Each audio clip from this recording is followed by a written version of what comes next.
Welcome, ladies and gentlemen. Welcome back to your favorite start of your week and mine. The Barreto Boys are here with the Speak On It weekly recap of 12/10/2023 for week, 14 of the NFL. I'm Dylan Barreto, Podcast Poppy. I am with big brother Stephen Barreto, the Sand Viper. Hello.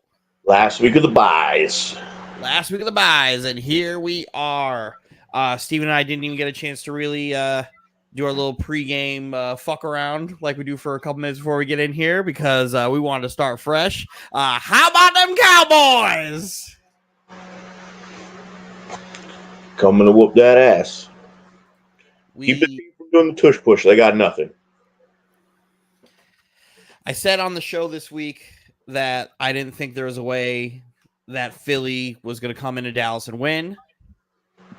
Philly played and looked and played today like a team that was still trying to recover from getting beat the fuck up. They didn't have their deep shots, they didn't have their screens, and they couldn't get short yardage situations. So they struggled. The defense couldn't stop nothing. Stephon Gilmore was spectacular this game. That was that's why they fucking traded him this game. He was wreaking havoc. Now, the stats aren't going to show it because they got a bunch of garbage time stats, but when they needed to play, Stephon Gilmore was there every play, forcing turnovers, key tackles, breaking up passes. He was massive tackles. He was making one-on-one tackles that most corners don't even attempt. AJ Brown was getting these guys down. Catching the run after the catch, he was just tackling his ass. The forced fumble on AJ Brown was when I was like, oh, this game is different. This game is a different one.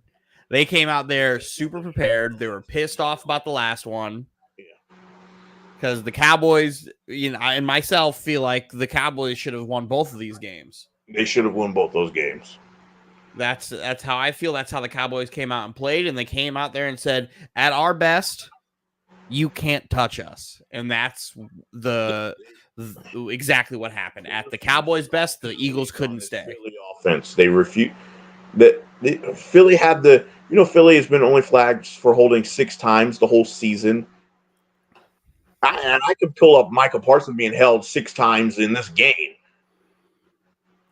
Micah Parsons got held by 2 people and still made a sack on Jalen Hurts. You keep Jalen Hurts in the pocket. That's how you beat him. No, you ain't going to run. Throw it on us. Throw it on us. We want you to beat us. It was a tough day at the office. We're going to take away your screens.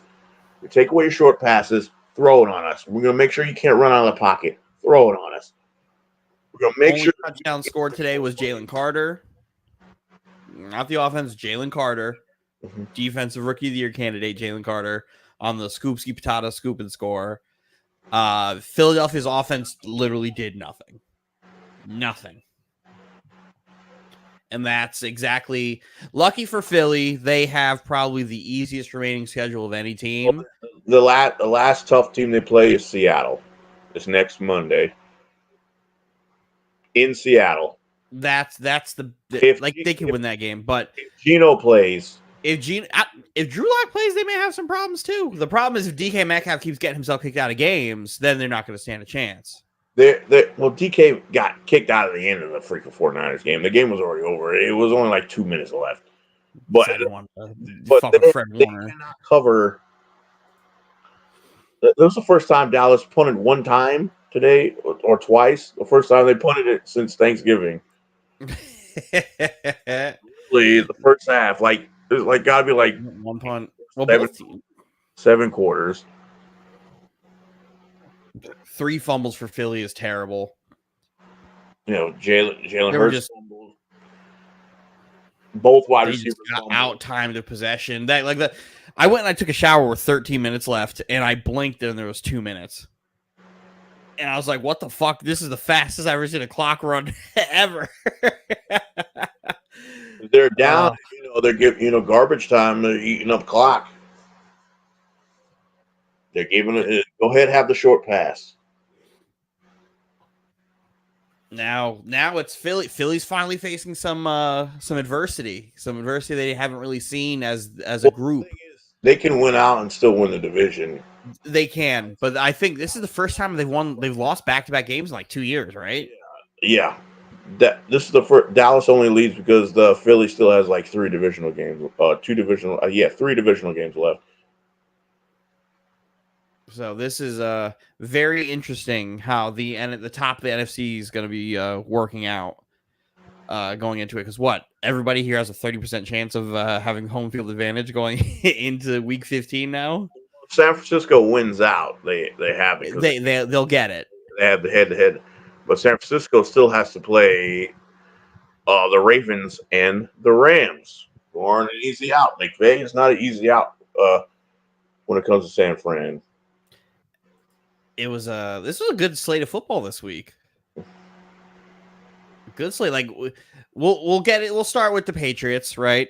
Bill Belichick going down swinging, trying to ruin whatever draft pick the Patriots are going to have. Well, this is it starts with Mike Tomlin. It starts at the top. Like you finally fired Matt Canada, but Trubisky is terrible. Trubisky's bad. Trubisky is bad, but how many times are you going to call that same fucking screenplay? You're going to let it happen. My thing is, this defense is like super inconsistent and undisciplined. I don't understand how week to week we don't get a consistent defense out of this Steelers team. Because you can, if they don't get pressure, you can throw on this Pittsburgh team. Mm-hmm. Because their number one corner is Pat Pete. He's old. Yeah, and then they got the rookie. He's still being a rookie. Levi Wallace. You could throw. Receivers have days against this fucking. If TJ Watt's not, let's see what left with a knee to the fucking head. Gets pressures and maybe like 2 sacks or 1.5 sack. If he's not, that's still only like 2 sacks. You still could throw on him. What about the other fucking 50 other plays? His defense is so confusing. They have talent like splattered out all over the place on this defense. They're middle linebackers that game too. It's just like Bailey Zappi shouldn't have a 3 touchdown game against this Steelers defense. Juju Smith-Schuster shouldn't do what he did now. He was playing in revenge. But like, it's unbelievable to me that this happened. The one they're having a problem with this game, running and receiving the ball too. Mm-hmm. Like problems. It was horrifying to watch because I was, as much as I don't want the Patriots to get a good draft pick, I love watching them lose. So, like, when you sent me the post of the Patriots being limited for the playoffs, I went and I sent that to the group chat and I started rapping dreams and nightmares. I used to pray for times like this to rhyme like this. But Pittsburgh's the one in trouble. I don't know how much longer Kenny Pickett's out, but this is 2 back-to-back losses at home. They've lost to 2-win teams. They lost to the Cardinals last week and the Patriots. And then they have the Colts next week in Indy. Playoff implications. Like, the next 2 games are playoff implications because you have Colts, Bengals, 3 out of your 4. You have to steal. You have to steal 2. And they're all like 7, 6, 8, or 6 to 11. They're all 7 and 6. Mm-hmm. So, like, they have to split 2 here and hope for the best. They have to win out. There's no hope for the best. They have to win out. They don't have tiebreakers. They're like 3 and 4 like in the conference. They have to win out. Jets win. In a game where I think only myself thought the Jets were going to win. Sure off the fact that after watching these fucking losers play quarterback the last 2 weeks, I said it last week. I'm not sure if I said it on here. Zach was going to find himself back on the football field. You did say it on here. I did? Yes. Yeah. After watching Boyle and Simeon play, it was like there was no way Zach wasn't going to find his way back onto the football field because, like we were saying before he got benched, he was not the main problem. And their problems, I remember saying this now, were quarterback, play calling, penalties, drops. You eliminated drops and the penalties, so it was just quarterback, play caller. Cool. The problems after Zach got benched were quarterback and play caller. Now it's like, all right, we'll just put the best of the worst quarterbacks in there without the mistakes, and you're going to put points on the board. Well, it also helps knowing what defense you're going against because Houston, San Francisco, and the Jets, they basically run the same defense. So having that intel, like Houston doesn't have the secondary. The Jets They have a couple good guys. They have guys, but they don't have the secondary the Jets have. Now the problem is with Houston too. They were hurt at receiver. They already lost Tank Dell for the season, and Nico Collins goes down on the second play. So now Noah Brown was trying his damnedest. Now it's you're running your third and fourth best receivers against the best secondary, one of the best secondaries in the league. Probably the best cornerback unit and one of the three best secondaries in football. The Jets make quarterbacks look bad. Every quarterback except one. The only Dakota Prescott is an MVP candidate.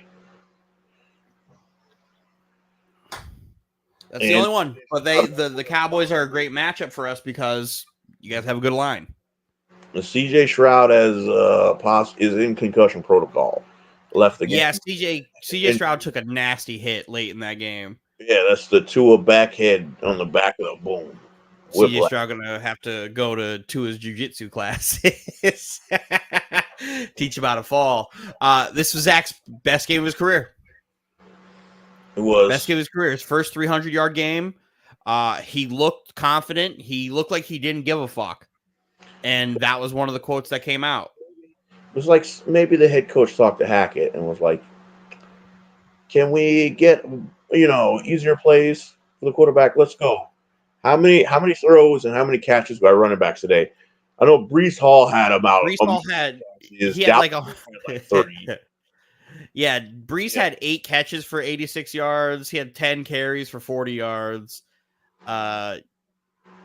Breece Hall was balling. All these guys were balling, and it goes back to this quote that DJ Reed said Zach did. Zach addressed the team and was like, "I'm playing for you guys." That's kind of what it is. I think Zach understands he's out and he's not coming back next year. And he said, "What? I'm playing what are they going to do? What's the worst they can do? Bench me again? We're just going to go out there. We're going to play fucking football. I'm going to play for you guys." Quarterback on there that's better than him. The problem is that Tim Boyle off the team, but Tim Boyle, he's terrible. He's really terrible. But I don't know how Tim Boyle got into the NFL. We were saying this when they put Tim Boyle in against Buffalo. I said this to you where I was like, I don't understand. I don't understand how he's here besides the fact that Rodgers exists. Tim Boyle is the only difference between Tim Boyle and Zach Wilson is time and opportunity. Tim Boyle was also in Green Bay with Rodgers. I still don't understand how he got to Green Bay. This guy threw his career for fucking UConn. It was 3 touchdowns, 28 interceptions. I don't understand it. But Trevor Siemian, he's a pocket passer. And he's not mobile at all, and your offensive line sucks. So if you don't block one guy, he's going down. Outside of Zach's fumble, ability, he can move. Outside of Zach's fumble on a play where he went and got 15 yards, he played perfect. He played a perfect football game. Do I expect this going forward? No, I don't. I don't think it's going to work out that way. But you have to play Miami next week. If this is the Zach that shows up, then it's you're really putting the organization in a weird spot. You're really going to put the organization in a weird spot if Zach plays out the rest of the year doing this. It's probably not going to be a sloppy weather game. No. Houston has some good wins, but they've also had some bad losses.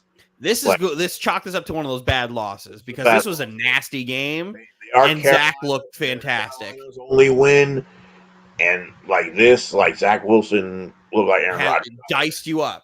Yeah. Zach Wilson diced him up in terrible conditions. He threw for his first 300-yard game in his career. This ruins the tank that people were calling for. The Jets are back into this like, hey, they fuck around and win out. It all depends on what happens. But like, I don't expect that. That's like you didn't know winning out. I don't expect it. You lost a lot of tiebreakers. No, exactly. That's why it's like you have to hope everybody else just fucking loses. Yeah. So I don't really care about that. This season now is just a matter of like, hey, to me, it's hey, go get a winning season. That's what it is. You win out. I don't care. The playoffs, I don't think are realistic. Go win 9 games. You can figure that out. Perfect. But this 7% chance to make the playoffs, I'm not going to hold on to that. This draft pick we have doesn't exist to me. Doesn't exist to me. Because it's already Devontae Adams. It's already Devontae Adams to me. It's until it happens. Yeah. Like I'm playing like the Jets are playing like it doesn't exist, so I don't think it exists. Because if they wanted this draft pick, they would have just kept playing Simeon. But they're playing to try to win football games. So kudos to Zach. Want to have momentum going into the next season. That shit carries over. Kudos to Zach for balling. Kudos if the one thing that's going to save Zach's career, whether it's with us or elsewhere, is him just kind of saying fuck it. I'm just going to throw this fucking football because I have really good arm talent. Then kudos. Glad we figured it out. And just chalk it up to another quarterback the Jets couldn't fucking figure out. Death taxes, Jets suck at quarterback. Keep it moving. The bad quarterback connoisseur.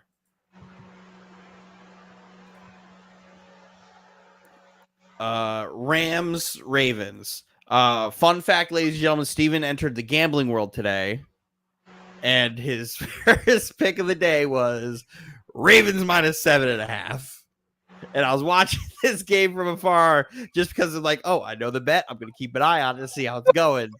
And it was great logic behind it too, because Stafford hasn't played in shitty weather in fucking 10 years. Played in outdoors in like fucking 2 years, apparently. Remember, he's missed a couple games this year, so it was the ones that fucking outdoors. So yes, the Ravens win, but Ravens 7.5 win. For those of you who don't know, that means the Ravens have to win by 8. That means they have to win by 8. So on the final drive, I'm like, okay, they're up 3 right now. So if they get a pick 6. Steven, you watching games how I watch games when I have like 10 bets going on is like wonderful to see. I hit on none of them. One game. Oh, I can't wait until we get to that one. I bet on the first time all year. I bet on the Christian McCaffrey anytime touchdown scorer was the one game this year. Christian McCaffrey didn't score a touchdown, so I'm like, I'm the mush. I'm the I'm the reason this didn't happen. If I wouldn't have bet on it, he would have did it. MVP performances game 2, like Odell played his ass. Odell coming looking like Odell this game. Like Lamar, throwing and running the ball with Lamar right now. Lamar looked like he had this Rams defense in shambles. I'm in that weather. Now, did the Ravens go into the fourth quarter with a lead? No. They didn't? So this is the first time this is the first time this season the Ravens didn't enter the fourth quarter with a lead. And all the Ravens defense, because in the 3 losses they've had. No, they went in with a 1-point lead. Oh, so they still have entered every game this season. No, incorrect. Nope, I'm wrong. I did math wrong. Because they had 25 and 17. Yeah, I did math wrong. So they went in with 20. The Rams went in with 22. Okay. So this is the first time all season the Ravens did not go into the fourth quarter with a lead. Now, all their 3 losses, every game, 13 games, fourth quarter, they've had the lead. So the 3 losses, they've blown the lead. And the defense is getting picked apart, too. So when this team is in first place right now, they play Miami. They're going to play Miami for the 1 seed. It's when they play Miami, it's for the 1 seed. Plus, they got to play the fucking 49ers, too. I'm hoping to God the Jets pull spoiler here, beat Miami next week, just so for no other reason than so Miami can't have home field, and then the Ravens beat them. I would love to play spoiler. We're finally, unless an extreme choke job happens, we're finally going to get a Pat Mahomes road game. The first time ever. That game. Oh, can't wait to get to that game. Lamar right now is my 2 for MVP. That's behind Dak Prescott. Tyreek is my 3. Again, Tyreek has the asterisk next to it where it's like him winning MVP is solely based on him getting 2,000 yards. I put Christian McCaffrey 3, then Tyreek 4, because Christian McCaffrey is also going for 2,000 all purpose. And he leads the league in rushing yards by like fucking like I think what 100 or 200 yards. It's not even close. I just don't think McCaffrey's going to win it. So I'm not putting him in my MVP voting at all. Just for the fact I just don't think he's going to win it. I think we all know Tyreek will win it if he hits 2,000. If he doesn't hit 2,000, throw him away. And then it's going to be Lamar and Dak. Panthers 6, New Orleans Saints 28. Panthers stink. Panthers are very bad. The Saints. The Saints team also stinks. The Saints stink. Derek Carr stinks. Derek Carr does not want to throw the ball down the field. He has Chris Olave. You know, Chris Olave had like 30 yards. How many yards Chris Olave had receiving? Usually like 4 catches, right? And it's like 28 yards. Yeah, 4 for 28 and a touchdown. The problem is the coach for the Saints hates Jameis Winston. Kind of rightfully so, because he's had played Jameis. Jameis just loses in football games. Hate them, but they don't stretch the field. Yeah, scared. It's not like you have Derek Carr can throw the ball down the field. He just like just check down Derek Carr. You know, Derek Carr had like fucking 34 attempts at like whatever. How many Derek Carr had? 18 for 26. He had 18 completion, 119 yards. Check down Charlie. They do not want to throw the ball downfield until like. Why are you scared of them? I know Carolina sucks, but what the fuck? Making them throw downfield. I don't know. I think it has to do with Carr's shoulder. As to why he's not taking the shots. The conservative approach right now is still got them in the mix for their division. The team is better with Jameis Winston at quarterback, regardless of the turnovers. He throws the ball down the field. Yes, I don't think Jameis is a good quarterback. I think he is a backup in this situation here because of Carr's inability to push the ball down the field.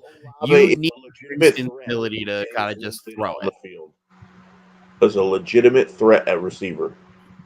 Yeah, if you have a deep threat like Olave, you have a gunslinger like Winston, you at least gotta let it rock. Like, you should put him in. And I'm not a Jameis Winston guy. The world knows I'm not a Jameis Winston guy, but in this particular situation right now, you probably need to have Jameis Winston play. How many non-offensive touchdowns do they have? I know they blocked a punt for a touchdown. How many non-offensive touchdowns do they have? So if your team is giving up, your offense is not moving. They're moving the ball down the field at a snail's pace.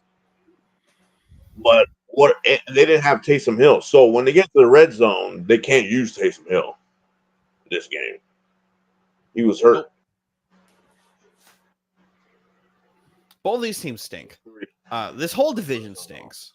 Oh yeah, this division is terrible. It's bad. It's all bad.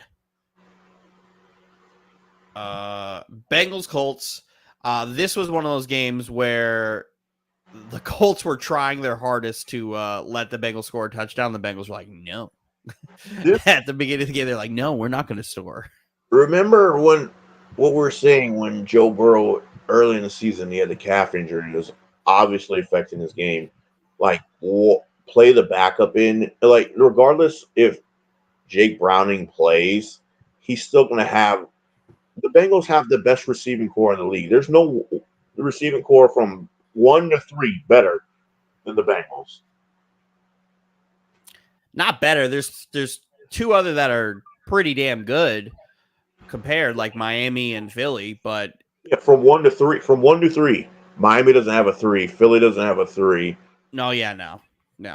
There's not. Tyler Boyd in the slot cooks. They have 2 number 1 wide receivers. Yeah, like Jake Browning's been playing good before he got hurt. Like that game on Monday night was fantastic. He played a fucking great game. They're using Joe Mixon too in the pass game, and they're also using their other running back, Chase Brown, who's taken up the P. Ryan role that he had last year. Mm-hmm. He's been balling the past 2 games. Jake Browning's been so good. Like I can't give him enough praise for how he played through Monday night, and then to come in this game and repeat that up until he got hurt.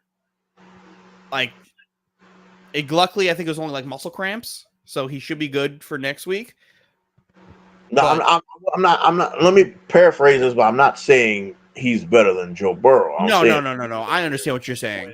Yeah, I'm just giving him his credit.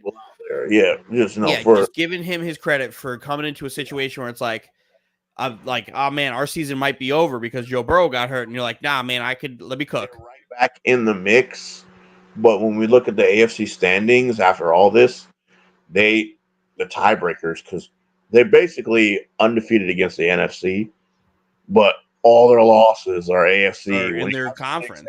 AFC losses, it's real bad. They basically swept the NFC West. And who do they have left? Bengals, Browns. So what they won the one NFC game against the Vikings. They swept the NFC West. Do they have what's their division record? So they lost to the Bengals. They lost to the Ravens. Bang, bang, bang. They lost this. So swept by the Ravens. Lost to the Steelers. They have to get that other one. Oh, so they got swept by the Ravens, and they still got to play the other 2 teams once. So if they could split the other 2, then they may be in, because those are the other 2 teams that are in their way. two of the however many 7-win teams that the AFC has. Well, I believe they're 0-4 in the division.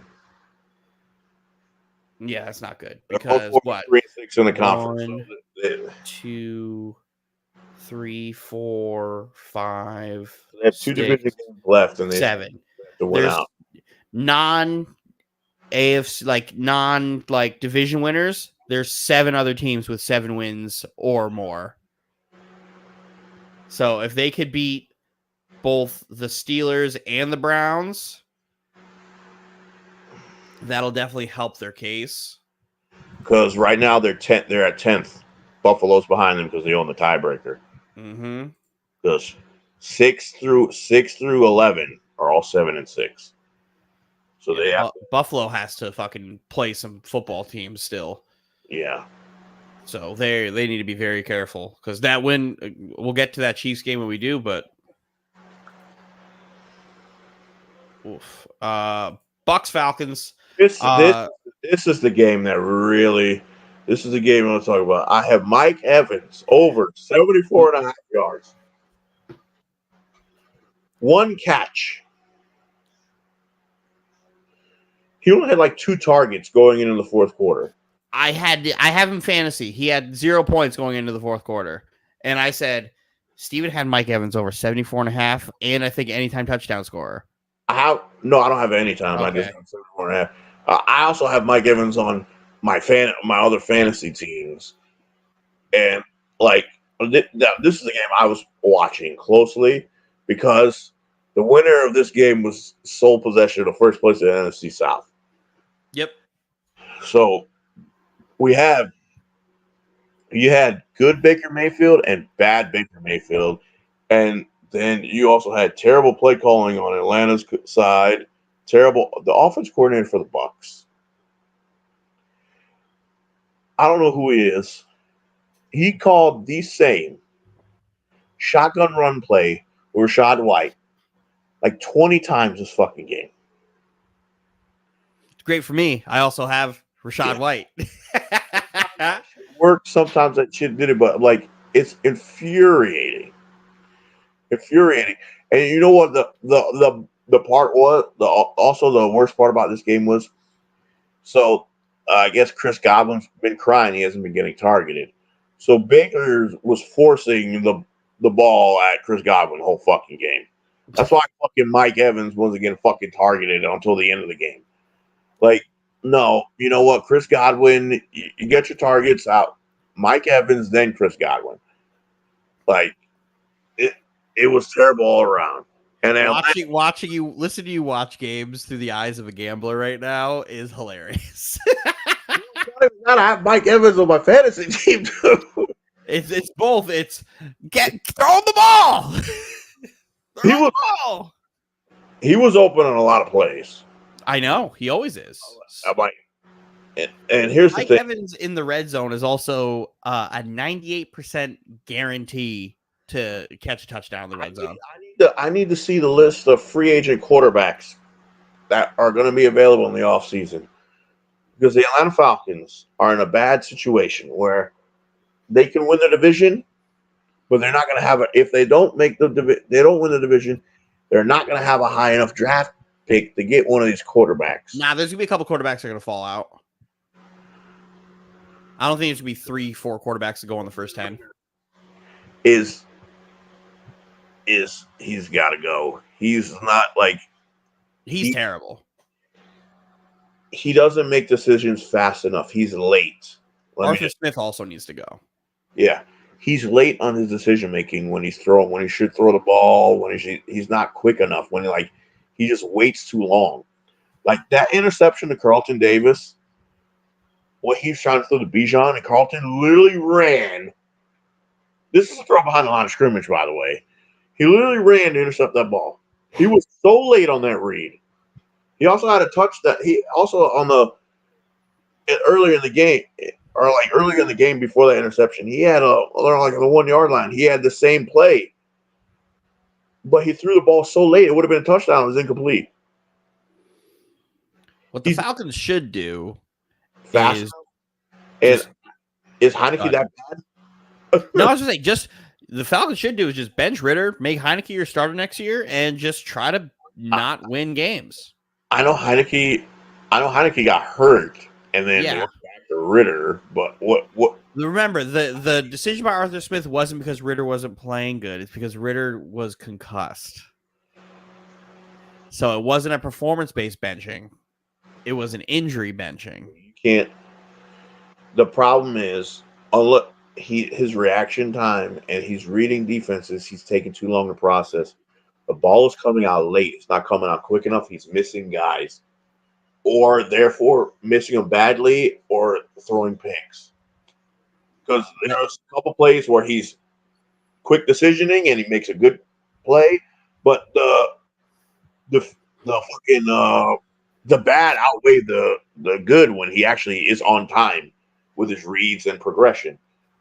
That touchdown to Pitts was a perfect read progression, and then he just has wow, I missed a wide open guy. I'm late.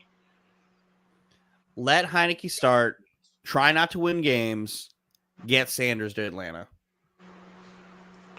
Well, the problem is it's a 3-way tie. So Tampa Bay plays. No, I'm talking about next year. Yeah. Oh, because Tampa about next year. Play next week, and they could be right back in fucking first place. Remember, if I'm the Falcons, losing record. If I'm the Falcons and you're in this spot where it's like you get 6, 7, 8 wins, you play yourself out of a top quarterback, you're going to be in a spot where you're probably going to be able to draft like Michael Penix, Bo Nix, Jaden Daniels area. Do you want to do that and waste that first round pick, or do you want to get yourself like another weapon or something on defense and try not to win games next year to get Shedeur? Yeah, Arthur Smith is like no man's land right now. He's like, oh, he's bad coach, but like they fuck around and make the playoffs. Yeah, but if you're gonna fuck around and make the playoffs with a losing record, as an owner, can you really be like okay with that? Well, he's gonna have to make the decision. Let's see, Arthur Blank. Like, what are you gonna do if you bring in a new quarterback? You got to bring in a new coach. You have to bring in everything: new GM, new coach. Pat, you got like Drake London was balling today, but you got to get your guys the ball. And Arthur Smith refuses to get fucking the guys that his first round picks the ball. I don't understand it. Like, fire everybody, bring in a new regime, rock with Heineke, keep Ritter as your backup, and then next year you look at the quarterback. You try to see what you could do there. The defense is not that bad, but if you're putting them back on the fucking field because their All the secondary, time. Jay Terrell is AJ Terrell is fucking awesome. fucking awesome. The defense isn't really the problem; it's their offense. Well, bad play calling and poor quarterback decision play making. And this is how you end up with a 6-7 record. If they were in another fucking division, they wouldn't be nowhere near the fucking first place. Mm-hmm. Atlanta's got problems. They'll figure it out. Maybe, probably not. Browns, Jaguars. I love the Browns for doing the thing the Colts did a couple years ago when they had Phillip Rivers and Jacoby Brissett, where they wouldn't let Phillip Rivers run QB sneak because Nick Sirianni wanted the big, strong, 6'5" Jacoby Brissett to run the QB sneaks instead of Phillip Rivers, which ultimately led to him getting Jalen Hurts to be like, hey, what happens if we just push? The birth of the tush push happened in Indy, and it's happening now. Again, the evolution of that with Dorian Thompson-Robinson coming in for Joe Flacco on like 3 different snaps on 4th and fucking 1 to go and run something else. Joe Flacco also 10-2 as a starter in Cleveland. Yeah. This game, now this is the one knock on Trevor Lawrence. It's because he never plays in this that much. He's from when he plays in bad weather, he always has his worst games because he's never played in them. In Clemson, he never had to deal with this shit. He's a Southern boy and then went to play football in South Carolina, who now plays football in Jacksonville. When it's time to play cold weather football, they're basically done with Clemson. In Clemson, they're on the bowl game, and the bowl game, whatever national championship is in like a dome. In a dome. No, the ACC championship is in Charlotte, but sometimes sometimes it'll be like 50 degrees, or it's not impact cold weather or rainy weather. He barely plays in, but the few number he's played in, he hasn't played good in it. Last year against Philly, and like all those 4 fumbles he played in it. This game against Cleveland, he has 3 interceptions, and they're bad. He just plays real bad in these sloppy games. I didn't watch a lot of this game up until the fourth quarter because the Jets were on, and at that point, the Jets were just whooping ass. So Njoku, I was gonna say all I see is Joe Flacco really likes David Njoku. Flacco had 3 touchdown passes where all these wide receivers were wide open and nobody was near him. Yeah, it was close. The 2 touchdown passes in Njoku, and then the last one, the receiver, Bell, I think his name is, like totally blown coverage. It's like I've never seen. We shit on Joe Flacco, but if the wide receivers are that wide, if people are that wide open, then like anybody can make that throw. This is the best situation for Joe Flacco. Joe Flacco still has an arm on him. He still can't move. He's still a statue, but this Cleveland Brown offensive line is really fucking good. It's a good line, and they got a good defense. And like Joe Flacco last year, the last 2 years was behind a dog shit Jets offensive line. Also, Cleveland Browns 6-1 at home this year. They don't lose at home. They're a good football team. It sucks. Yeah. Good defense. Sucks their quarterbacks keep getting hurt. But Joe Flacco, that's one of those guys who goes in there and it's like, you know what? You let it rock. Like the blown coverages Jacksonville had, the 2 Njoku touchdowns, are like that first one is like he's really, really wide open. It's like, what the fuck? Bears 28, Lions 13. Bears are doing that thing where they're making it difficult for themselves to figure out what they're doing with that number one pick. Lions the first time around. But here's the thing. Justin Fields was playing real well before he got hurt. Mm-hmm. Well, but for those 2 games. Yeah. Before he got hurt. Because remember, the first 4 games he played were fucking bad. But he was catching on the offense. He's playing good. And then, guess what? Here he is again. And Justin Fields also owns the Lions. Mm-hmm. He owns the Lions. Like his last 3 games before this one, he's had over 100 yards rushing each of them, and wins. Did Justin Fields miss that game against him? Was that a Bajent game? That was a Bajent game, I believe. Yeah, and they should have won that game. The Bears were like, we should have won basically what the Cowboys did to the fucking Eagles. We should have won that first game. You come here, we're gonna smack the shit out of you. Another one, quarterbacks and free agency. This is why I don't trust the Lions. The Lions are 2-2 in the division. With 3 division games, no, they're done. They got 2 division games left, both against the Vikings. Yep. They're 2-2 in the division. The Packers and the Vikings. We'll get to the Vikings later. The Packers can win the division if they win out and Detroit keeps fucking up, because Detroit has to play Dallas.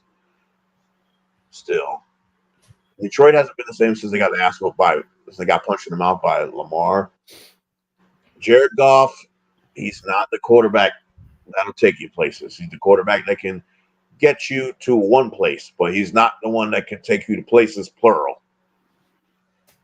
So free agency, that's why I want to see the list of free agent quarterbacks next year. They got a guy. Oh, you talk about his name is Hendon Hooker. Who's hurt? Who they just got? No, he's activated. He's activated, but you're not going to put Hendon Hooker in the situation. Not right now. No, you're not gonna play Hendon Hooker till next year. Jared Goff is a free agent at the end of the year, but Hendon Hooker won't play till next year. When your defense is bad and then your quarterback plays bad, when he plays bad, they're starting to revert to how the Lions played early last year. They're bad because your defense can't stop anything right now. They have no pass rush. I seen this play in the game where Justin Fields backed up in his own end zone. Aiden Hutchinson grabs him, misses him, is able to get back up and misses Justin Fields again. What? So if the Bears end up just winning a couple more football games, what do you? Okay, so let me rephrase what I'm saying. Are the Bears keeping Fields? You have to, because he's playing well. All the last games he's played, they're winning. They're winning. What did they win last week too? Are they like a 2-win streak? I believe so. Yes. Before he got hurt. I think the 3 of this last 4 games. I don't think you need to win all of them. I think if he could win 2, get them to 7, and compete against the Packers, I think he's safe. Because when the offense coordinator starts calling plays for DJ Moore, it's like we can't stop this shit. Like boom, boom, boom. Justin Fields, DJ Moore, great connection. Him and Cole Kmet too. Like Kmet and DJ Moore, like they need to get they shore up the offensive line. Because you can't get rid of them. You gonna try and draft another quarterback or get another fucking wide receiver? You're gonna have to bring in another head coach. But I believe this is the first time Eberflus has won 2 games in a row as the head coach of the Chicago Bears. Didn't they have that stretch where I think more than 2? I don't know, but he was balling when he was balling last year. They were losing. Yeah. Yeah. No, you're correct. I think you need to fire Eberflus. Yeah. So now this puts him in an interesting situation. Because now the Chargers in Chicago are a Jim Harbaugh situation. Harbaugh's about to get extended. if he takes it. That's the thing. You got extended last year. They're about to extend him again. I think the NCAA is going to step in. Yeah, I'm like, this is probably the real chance he's going to fucking leave. Because he's not, if it's on his own accord, he won't leave. He will only leave if he's forced out. And I think we're about to be approaching that situation where the commissioner really fucking like is hammering, like he's the head coach, he should know all this bullshit that's going on with Connor Stallions and all that BS. So the Bears are now in the situation where they could really consider trading out to a team that wants a quarterback. Because now we know, like, New England is at 2. Right? They can't really get to number 1 unless the Panthers start winning, which isn't going to happen. And if them and the Cardinals both just keep losing, they're always going to have 2. So the Patriots are going to take a quarterback. I don't think you could sit there and take anything but quarterback at 1, so you have to trade out, but still put yourself in a situation where you can go get like Marv. Because the Cardinals sitting there at 3 are going to take Marv, exactly. So you literally have to try to find a way to either take Marv 1 or see what you could get. Like, take Marv 1, or this what you got to see what you can get from New England. See what you get from New England, or see what you get to stay in the top 5. So if you don't take Marv, you could at least try to take one of these other receivers that are coming out. And then with your pick at 7, best case scenario, you have to take Marv. If you take well, he's the best receiver in this draft class. If you got to take him number 1, you have it. Take him. Take him 1. Use your 7th pick on offensive lineman. Yeah. You still have another pick, and plus you got free agency, and you have money, and the cap apparently is going up again. Really, a real big jump. Because realistically, in the top 10. I see New England taking a quarterback. I see the Giants taking a quarterback. I don't see Washington taking one. Here, I'll pull it up. Share screen. Tankathon 2024. This is the juice.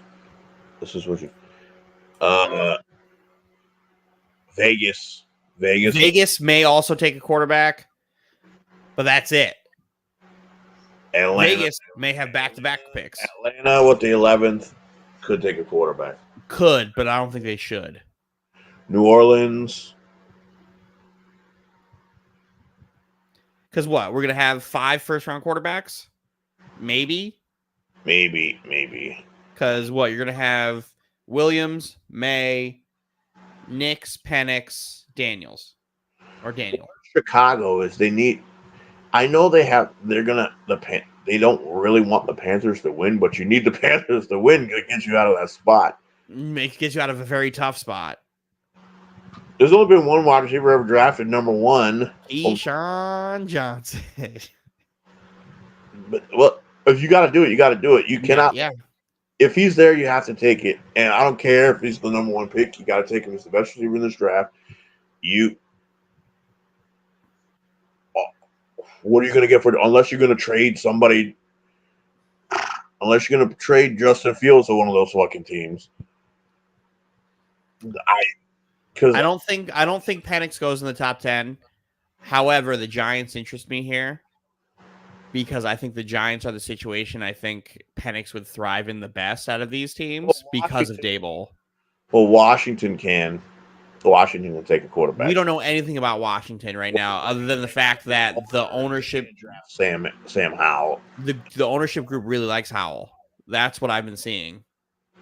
Is they really like fucking Sam Howell. That could also change. They're also going to hire. They're going to have a new coaching staff and new GM. So, but who are they going to take? Knicks? Because New England's going to fucking end up taking Caleb. Is it going to be Caleb or Jaden Daniels? Oh, you think Jaden Daniels is going to be there? I know he had a great year in the Heisman. I still don't think he's better than those two, but that is going to boost him the way I thought Penix was going to get boosted. Fucking Bo Nix. I'd rather have I'd rather have Penix over Bo Nix or Gene Daniels over Bo Nix. I I'm not. think I'm not if I'm the Giants, I'm looking at Bo Nix. I mean, I'm looking at Penix. I'm not a Bo Nix guy. I think the Jets, if they don't trade that pick, that's a quarterback. That's Bone. I don't think they will just because Aaron Rodgers will throw a fit. That's going to be wide receiver or offensive line if they keep that pick. Because you can't not go into this. Like the worst part about the Jets team right now, besides their offensive line, is their wide receiver too. Atlanta, New Orleans, the Rams, and Denver. Vegas is going to fuck around and draft Spencer Rattler in the first round. Vegas, the back end, Vegas, Atlanta, New Orleans, the Rams, Denver, are possible QB situations. I don't think Denver's going to do that. Well, pretty soon they're going to be out of that Russell Wilson guaranteed money. Yeah, well, yeah, but not in 2 years because they just signed him. Yeah, but look, you could have the quarterback sit back. It doesn't hurt for a quarterback to sit back. It doesn't. It's just a matter of Holmes. It's the Aaron Rodgers effect, where Aaron Rodgers is pissed off that you draft a quarterback instead of drafting guys he could use now, seeing how you were just a game away from the Super Bowl. Sat for a couple years. So did fucking Jordan Love. You're not. Again, I agree with you. It's just Aaron Rodgers is the reason why this pick right here won't be a quarterback. Oh no, I'm not. I'm not talking about the. No, I'm just saying in general as to why I also think this pick right here won't be a quarterback. If anything, this team here will take a flyer on a guy in round 4. Denver in round 4 to then do that because Tennessee, they're not taking a quarterback. They just drafted Levis and are letting him play because he's solid. New England might take a left tackle. Anyway, New England might trade out to like later in the first and take a 6th round projected guard. Yeah. 6th round or a punter. Who knows? Who knows what the fuck they're gonna do? Let us move on back to the NFL scores. Bam. Let me go get out of the Bears. Where are we going? Seahawks 49ers. Seahawks 16, 49ers 28. Geno Smith with 30 minutes before kickoff. Let the teams know, hey, I'm not playing. Drew Lock time. Right. Anyway, people are going to get mad. It's like, we heard your MVP conversation. Why is Brock Purdy not in there? You know why? Because the first play of the game, he handed the ball to Christian McCaffrey for a 72-yard run. Granted, I don't know what the fuck the Seahawks are doing on defense, but everybody was just wide open. Deebo Samuel turned blitz boy. Get into a blender. How does he end up on both fucking Diggs and fucking Jamal Adams in coverage? That's again the point of the free safety. Wide open. It's good. If you are a free safety, nobody is supposed to get behind you. You're the last line defense. You are not supposed to let anybody get behind you. So that's problem 1. Problem 2, Jamal Adams. Why are you playing so far up and waiting too late to start your back pedal or shift your hips to cover a guy? You're just sat there just like sitting in your chair. That Debo's not going to stop. And Blitz Boy just sitting there getting mad. He's just getting beat every week. Every week he's getting beat on something, and it's just like, oh, God damn it. You know, Brock Purdy had last week against the Eagles. Brock Purdy had like 172 yards of his receivers were after contact. Mm-hmm. He's gonna get. Oh, look at the throw. That guys are wide open. I don't know what cover. Sometimes it's like, what are they doing?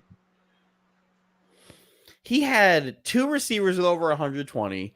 Then George Kittle also had like a 35-yard touchdown where he was just wide open. He catches the ball and then he takes off for another 30 yards. And it's just like, I would love to have these types of defenses to play against where guys just forget, even though this is the best team in football, and teams just forget that you have to play defense. How many other quarterbacks would put the same numbers up Brock Purdy would if they had Almost all of them. Almost all of them. The best skill positions in all of football. From wide receiver, the tight end, the running back, the left tackle. If you look at just team, like the players at their positions, they have the best running back in football. I don't think Debo is like a great wide receiver, but I think he's a great weapon that they utilize correctly. And he probably still would be a top 10 receiver, but you have him. Brandon Ayuk is fantastic as well. And then you have one of the 3 best tight ends in football. They don't ask Brock Purdy to win the game. They ask him to play within the system. And when you take him out of the system, you have to jump on him early. If you're able to keep him out of the system, that's when he's going to struggle. Kind of hard to do that when you have Debo and Ayuk and Kittle and Trent Williams and McCaffrey. And when they play from behind, Shanahan doesn't know how to call offense because he can't use his system. Not many situations so far where they have to play from behind. It's just the way it goes. We understand what it is. You have to jump out on it. If you're able to jump out on them, we're going to find out because Lamar is 19-1 against the NFC, and they're going to play soon. So that's going to be fun to see when they play the Ravens. When the 49ers play the Ravens, I can't wait to see this game. How is Brock going to act against that defense? The Suck Bowl, Minnesota Vikings versus the Las Vegas Raiders, 3-0. You know a team is bad when Josh Dobbs gets benched. Josh Dobbs got benched because of poor decision making. Because he, instead of like hanging in there and throwing the ball, he fucking would run and get sacked. He would just run. He would try to run. Like when they put Mullins in there, so Mullins can't run, but he's hanging in there and making a throw, and that's how they ended up getting a field goal position because they couldn't. This Raider team, I think I said last week, this is a 2-drive team. Anything after the first 2 scripted drives, they have no idea what they're doing. Offensive is not the answer. So, like, Aiden O'Connell is bad. We said he's bad. I said he was bad the second I watched him play the Chargers. He's bad. Anthony has officially jumped off of the Aiden O'Connell train, which I knew was going to happen. I immediately was called a hater. It's just Dylan being right. Hashtag Dillstradamus. Antonio Pierce is not going to have this job. He's not going to be able to go into. So let's see. They still have to play the Chiefs, the Chargers, Chiefs, Colts, Raiders. They could beat the Chargers.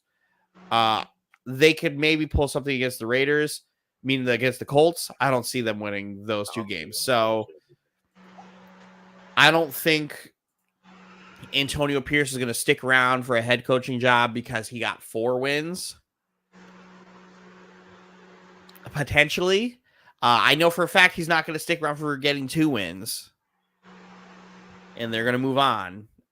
This was my Harbaugh pick for it because then you get to go into one of these situations where it's like, hey, they're looking for a quarterback. They need a decent head coach. But again, we've never seen Harbaugh in the NFL coach like a bad football team. He dipped out before it got bad. Well, yeah, him and management had a problem. Yeah. He dipped out before shit got bad. And he got in there when shit started to turn around. Because he got in there and immediately started winning with the talent that was there. So we don't know how good of a head coach. Well, talent was always there. It's just that the coaching was always there. Yeah. Like people forget how good like that those Niners teams actually were.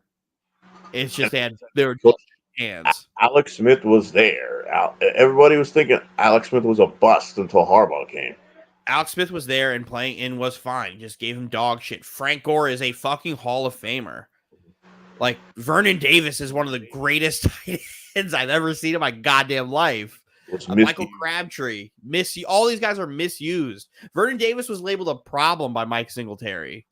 A problem. They also had Delaney Walker on that team. They had Vernon Davis and Delaney Walker on that team. Navarro Bowman. That one game, Singletary, that one game he got thrown out. He did deserve to get thrown out that game. He did. It wasn't with him. It wasn't like it was unwarranted. But like there was talent there. It's just you needed on the team that game. Yes, he did. But you needed the correct coach. We don't really know how good of a coach he actually is in the NFL because of that. Because we haven't seen him actually coach through adversity.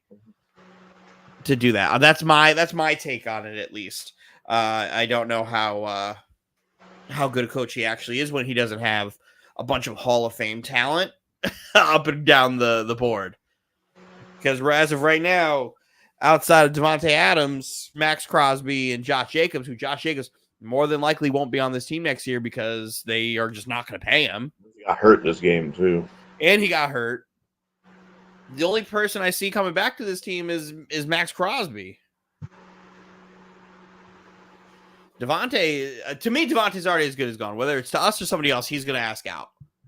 Oh, he already asked out. He's the look on his face after these games. It's telling. And Aaron's been the puppet master behind this whole time, where he's just like, hey, I run this organization. We'll bring you here. I came here for my friend. And you got rid of my friend. I tried telling Anthony that. I was like, he's always wanted to be Raider. I was like, he wanted to play with Derek Carr. What? If you think he went to fucking the Raiders because they paid him, no. He went there for Derek Carr because Green Bay offered him more. And he said, no, I want to be traded to play with my best friend. The only reason he went to the Raiders was for Derek Carr. Anybody that says something is an idiot. Something else is an idiot. Just wrong. And the Raiders are mathematically eliminated from winning 10 wins this year. Yeah, no, it's like we said that. I said they wouldn't win more than 6, so. And I said pick the 10 wins. Where? Because 2 years ago they were a playoff team. Then last year they had fucking the same team, added Devontae and got worse, and then they're even worse than last year's team. Well, the problem is they didn't bring Biscaccia back, so yeah, that was the real problem. Pit boss. That was the real problem. Dylan saying the Raiders are going to win no more than 6 games is still alive and well ready though, so I can't wait for that to happen. So I can hit Anthony with a Dilstradamus there too. This game sucks. I'm glad I told our sister not to buy Julius a fucking Josh Dobbs jersey. If Josh Dobbs gets benched, it sent Justin Jefferson to a hospital with a literal hospital ball. I tried calling Julius. He didn't answer. I tried calling him. He didn't answer. Because I wanted to be like, hey, that's why you don't want a Josh Dobbs jersey. I was like, yeah, you won, but you shouldn't get his jersey. He's not going to be on the team. He's like, yes, he is. I'm like, no, he's not. Nick Mullins is why you won. I don't know who the quarterback of the fucking Vikings is going to be next year, but they could win. They could fuck around and win the division, but I don't know how. Who's going to be the fucking quarterback of this fucking team? Broncos, Chargers. Broncos 24, Chargers 7. This Broncos team is right in the thick of it after having one of the worst starts I think I've ever seen. And here they are for the division. They're not going to win the division because their division record is terrible. Their conference record is terrible, but they're one game back, and they already have a win over the Chiefs. Cortland Sutton had a catch today. That catch one that was unbelievable. And Brandon Staley had like 4 fourth down calls that were okay. So Justin Herbert, ladies and gentlemen, he broke his index finger on his throwing hand. He's done for the rest of the year. Season. So you might as well fire the coach. Fire him now. I was thinking that exact same. I literally was about to say, so they're out because Herbert's gone. Quentin Johnson is a piece of shit. So let me get this out of my way. Quentin Johnson's a piece of shit. He can catch all these Easton stick balls, but whenever Herbert throws him something, he doesn't know what to fucking do with it. So he's a piece of shit. Just fire him now. Brandon Staley needs to be fired right now. And Kellen Moore. And the rumors were circulating before this whole week by Austin Eckler and his fucking utilization this week. They were going to give him the ball less because he hasn't been productive. Also remember, it's a contract year for him, and he's pushing 30. So when you're gonna have a new fucking regime in LA, you're probably gonna have get a new running back too. Yeah, Eckler's as good as gone anyway. Yeah. So you'll see. I don't know where he's gonna go because this fucking index finger and the middle finger that has bone sticking out. He's been playing with for the past fucking with a fucking splint on it the whole fucking time. You set your quarterback to die because your quarterback died because of your bad fucking coaching. The problem is if Bill Belichick comes here to coach, I'm not sure. I don't know who's going to bring the call plays. This is also, I think, a Harbaugh situation. A Harbaugh situation as well. Herbert here. He has his pick of the litter here. Keenan Allen's getting older. Do you go for the team that's already got the young quarterback who has the potential?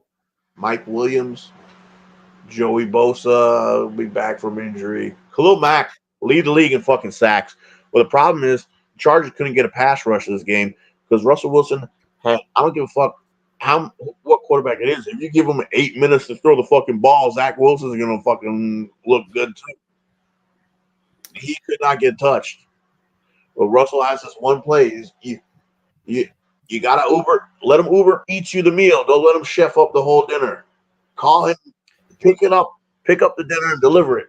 Don't have him cook it. Bills 20, Chiefs 17.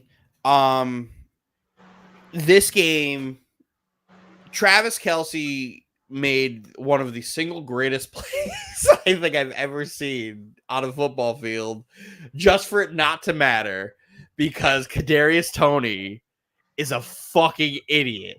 Kadarius Toney refused to move his head to the left, put his hand out. Am I on or off? I don't want to hear about this call. It was the correct call because if you go back to last year, Dallas against Green Bay, the same call happened. And I'm like, this guy's lined up off sides. What is he doing here? And it was a big play that happened. It took away the Dallas first down. It took away the Kansas City touchdown. It can't argue with the rules are rules. Because guess what? If they would have counted that play, then they would have been like the Gene Steratore would have been like, this should have been a penalty, guys. So it's a lose-lose situation. He's either going to call it. It's bad. It's a loss because they called it. It's a loss because they don't call it. Just like when they didn't call PI on the Saints against the Rams. The problem is you called that offsides, but you missed the offsides in the very next play by Von Miller by like a whole ass arm length. So like that's where my problem is with it, because I think the Toney call is correct. Mad at fucking the refs. They should be mad at Matt Nagy. I was taught at a young age, as a young wide receiver, that you look over to the ref, you give him a thumbs up, a thumbs down, I'm on, I'm off, and he tells you you're off, you're on, you're good, you're bad, back up, all that stuff. You have to check. You're supposed to check. You're supposed to check. That's on nobody else but you. If I got offsides call because of me, I'm getting pulled out. It's in high school. It's in college. We're at the pro level now. They're not here to teach the basics. It's a quick thing where you sit there. It's a quick look. They know the signal. You point at them, and you're like, no. You back up, and you're like, good. And you go back, good. And then Tony immediately got pulled and just looked scared for his life. Because, well, Kadarius Toney was talking a lot of shit on the Super Bowl, blah blah blah. Well deserved. Giants fans ragging on him, and then he's played like complete shit this whole season. Starting from first game, somebody had already put a montage on it, like after the game, like, wow, they got who is this person? So how is this person not working for a company? How fast to put the Bills shit in the montage of the season for Kadarius Toney? that Travis Kelce play is one of those plays where it's like, holy shit. Like when I saw it, I said, oh my God, Kelsey's doing that dumb shit again. I'm like, no, it wasn't dumb. That was perfect. But like every time I see Kelsey do a lateral, I always just like, what are you doing? because usually it's a bad lateral with people there. There was nobody near him. This one was perfect. It was perfectly designed. Like he held on to it, he ran, he waited for everybody to swarm him before he was like, Travis Kelce, former quarterback in Cincinnati.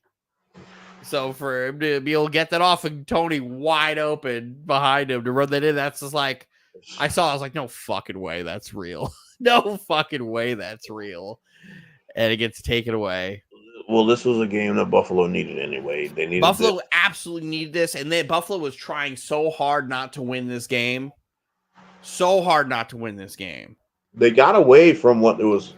Well, their first two drives were they were unstoppable, and then Joe Brady just completely got away from it. Like James Cook in the passing game, and then Joe Brady called like the same wide receiver screen to Stephon Diggs like 8 times. You know, the first time it worked, and like the next 7 it did it. I'm like, why does he keep throwing that? That's a wasted down. That's a waste of a down when you call that same play. The first time it works, and then the next 7 it doesn't. I'm like, why does he keep calling that play? That shit works in college. You can get away with shit like that, but you can't do that shit in the NFL. The only real success Joe Brady has had has been in college. So I can see why it's like that. Yeah, you could call that play because that guy, half those defenders aren't going to the next level, and that's why it works in college. This was a messy game, a messy fucking game. The Bills absolutely needed this because if the Bills would have lost this, they're done. They would have been cooked. They would have absolutely been cooked. The Bills still have a gauntlet next week in Buffalo. Winnable game, depending on the weather. I can't say the Patriots game is a win for them because they've already lost to the Patriots. They've already lost the Patriots, so that can happen. They'll beat the Chargers. The Cowboys game is just like, I have no idea because I don't trust this Bills defense. And then there's Miami game. I don't trust the Bills defense. Yeah, but you don't trust Miami's neither. No, that's correct. But I do trust Miami's offense to score a lot of points.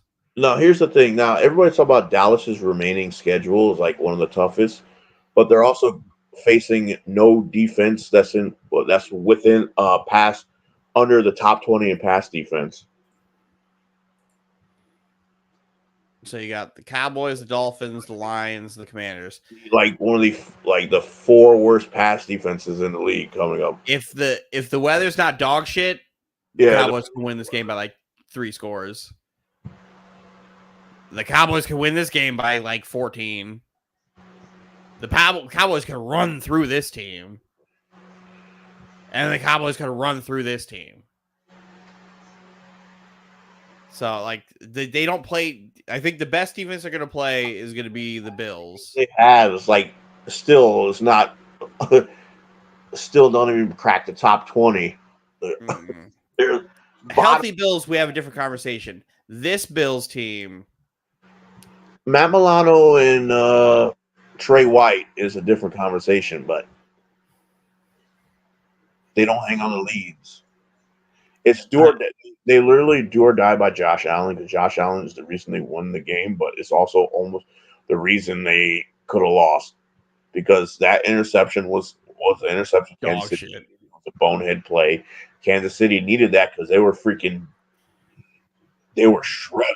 They needed that break, and that's when they scored and points off turnovers. Made a run for it. I don't trust either of these teams. They did. They don't. Matt Nagy is ruining Kansas City, so Andy Reid needs to kick Matt Nagy out the room. It's not just Matt Nagy. There's more to it than that. It's also like they lead the NFL in drops. Yeah, drops, but guess what? We knew the receivers were trash coming into this year. I don't think I knew they were bad. I didn't think they're as bad as they were. I figured they'd be like, hey, at least they'll be able to catch and just like make it work. They just can't catch.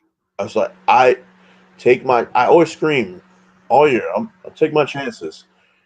I'm gonna go and try to take Kelsey out the game, and your receivers win 1-on-1. Go ahead. Until otherwise, I'm not gonna do it. And the NFL is doing that. Yeah. Kelsey. Every NFL team is doing that. Contain. You cannot let Kelsey have these monster games. All right, that is everything for Sunday. We have 2 Monday night games tomorrow. Yeah. Dumb. 2 games I really don't want to watch. I wonder is because next I wonder are we gonna have a Monday night game on Christmas, or is that why they put 2 this week? We have Christmas Day. No, they're gonna have right. We have 3 Monday night games next on for Christmas. Oh yeah. We have Raiders Chiefs. We have 2 good games and a dog shit game. We have Raiders Chiefs. Actually, no, we have 2 dog shit games and a good game. Raiders Chiefs. That's gonna be my favorite gift to open on Christmas is Pat Mahomes beating the dog shit out of the Raiders. Tommy DeVito and the Giants versus Jalen Hurts the Eagles, and then Ravens 49ers on Christmas. That's gonna be fucking awesome. That's gonna be a great fucking game. Jets Commanders on fucking Christmas Eve. Packers gonna win. Dolphins gonna score 40. I expect Jordan Love to have a breakout game. He's not gonna have Watson. Watson's out, but let's see. I wonder if Aaron Jones is gonna be available. Probably not. The Packers are the worst because they always wait to the last 15 seconds to say if Aaron Jones is playing, and then when he plays, they're not going to play him. Disgruntled Aaron Jones owner in fantasy. So fuck the Packers. I have both the running backs. So I picked up AJ Dillon, so I have him, but it's still just not the same. No, he's dealing with a groin injury. Dolphins by 40. Should win this game. If not, if the Dolphins lose this game, then it's going to be Derek because their defense sucks. Yeah. The weakness is their linebacking core, and if Tennessee wants to run the ball, what a big old number 22. The problem is, and it's the same problem that Tennessee had when they were in those playoffs games against the Chiefs. You can ball control all you want. If that offense you're playing scores fast, then you're gonna have to figure it out. Their secondary is garbage anyway, so that's probably. I expect Mike White to play in this game. Yeah, Mike fucking White. Not because nothing bad, because I believe Tua and them will be whooping them so bad. Like, yeah, we don't need you to get Mike White, go out there. Work Mike White to Robbie Chosen. Yeah, Chosen still on the team. He went White, back to him. Mike White and Chase Claypool. What the fuck did they trade? They played Chase Claypool at right tackle. Fuck it, might as well. Just re-sign their bad right tackle to a fucking contract in Austin Jackson. Stupid. All right, that's it. Thank you guys for coming. I'm Podcast Poppy, Dylan Barreto. I've been with Big Brother Steve Barreto, the Salmon Viper. We will see you guys next week. Yep, next week for the 17th, and then we'll keep it going from there. I almost hit leave studio again. Take care, y'all.